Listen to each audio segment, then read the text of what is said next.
Bonjour à toutes et à tous. Aujourd'hui, les inspirations que j'ai envie de vous partager, elles me sont venues de mes expériences récentes en tant que client. Client dans le cadre de sessions de coaching, je précise. En effet, dans mon métier de coach, je participe régulièrement à des temps de facilitation où je passe, entre guillemets, de l'autre côté et je deviens client. Et ce sont toujours des expériences très enrichissantes qui me permettent de découvrir ou de redécouvrir certains aspects de mon métier. Donc très récemment, j'ai été client de coachs différents, et ce sur plusieurs sessions. Et pendant certaines de ces sessions, il m'est arrivé à plusieurs reprises de répondre aux questions de mon coach par « je ne sais pas ». Je me suis retrouvé plusieurs fois dans ce que j'appelle l'espace, mon espace de « je ne sais pas ». Et c'est ce que j'ai envie de partager aujourd'hui, mes expériences, mes inspirations, mes ressentis sur ces espaces très singuliers.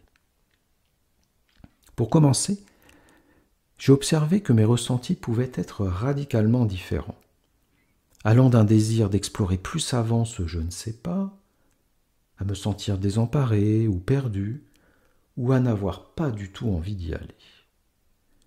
Bien sûr, mon état du moment, le contexte, le sujet influaient sur ces ressentis, mais à bien y regarder, l'attitude du coach y avait aussi sa part, et plus particulièrement la qualité de sa présence. Une présence légère, qu'elle soit par le regard, l'écoute ou la voix, me permettait dans un premier temps d'accueillir ce je ne sais pas, puis parfois d'aller plus avant l'explorer. Alors qu'une attitude du coach plus dans l'insistance, l'effort, tendait à me crisper et à me donner envie de passer à autre chose. Une attitude distante, un lien qui s'estompait ou se coupait avec le coach, me laissait plutôt dans une forme de désarroi, de complexité. Pas simple, cette histoire pour le facilitateur de trouver un subtil équilibre entre présence et absence, sans compter évidemment que tous les clients sont différents et que le coach lui-même a ses propres réactions à conscientiser et à réguler face à ses propres « je ne sais pas ».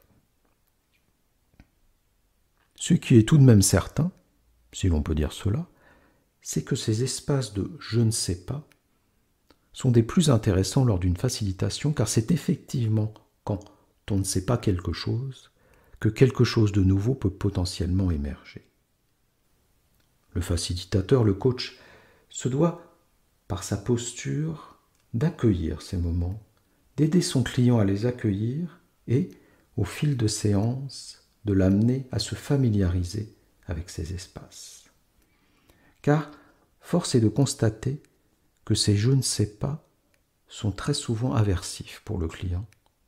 Est-ce l'éducation reçue à l'école, qui est rarement une éducation où l'incertitude, le fait de ne pas répondre, est bien accueilli par le professeur ou la classe elle-même?